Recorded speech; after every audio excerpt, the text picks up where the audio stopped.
नमस्कार मित्रांनो, पवित्र पोर्टल 2025वर अभियोग्यताधारकांसाठी काही सूचना प्राप्त झालेल्या आहेत. पवित्र पोर्टलमार्फत शिक्षक पदभरतीची निवड प्रक्रिया करण्यासाठी टेट 2025 परीक्षेत प्रविष्ट झालेल्या उमेदवारांना नोंदणी करण्यासाठी दिनांक 6 जानेवारी 2026 स्वप्रमाणपत्र म्हणजे सेल्फ सर्टिफिकेशन अप्रमाणित करण्यासाठी दिनांक 8 जानेवारी 2026 पर्यंत मुदतवाढ देण्यात येत आहे.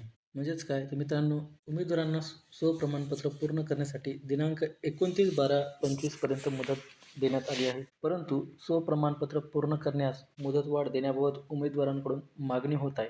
तसेच स्वप्रमाणपत्र पूर्ण करणे शिल्लक असलेल्या उमेदवारांची संख्या विचारात घेता पोर्टलवर नोंदणी करण्यासाठी दिनांक 6 जानेवारी 2026 पर्यंत मुदतवाढ, तर नोंदणी केलेल्या उमेदवारांना स्वप्रमाणपत्र स्वप्रमाणित करण्यासाठी दिनांक 8 जानेवारी 2026 पर्यंत मुदतवाढ राहील. यापुढे मुदत दिली जाणार नाही याचीही संबंधित उमेदवारांनी नोंद घ्यावी. म्हणजेच काय तर विद्यार्थ्यांनो, आपल्याला स्वप्रमाणपत्र पूर्ण करण्यासाठी 8 जानेवारी 2026 पर्यंत मुदतवाढ मिळालेली आहे. परंतु नोंदणी करण्यासाठी म्हणजेच रजिस्ट्रेशन करण्यासाठी 6 जानेवारीपर्यंत मुदतवाढ मिळाली आहे. आणि ज्या लोकांचं 6 जानेवारीपर्यंत रजिस्ट्रेशन पूर्ण होईल तेच लोक 8 जानेवारीपर्यंत आपलं स्वप्रमाणपत्र पूर्ण करू शकतील. त्यामुळे 6 जानेवारीच्या आत आपलं रजिस्ट्रेशन पूर्ण करून घ्या आणि 8 जानेवारीच्या आत आपलं स्वप्रमाणपत्र पूर्ण करून घ्या. यानंतर मुदत दिली जाणार नाही याची संबंधित उमेदवारांनी नोंद घ्यावी, अशी स्पष्ट सूचना पवित्र पोर्टल 2025च्या या पत्रामध्ये दिलेली आहे.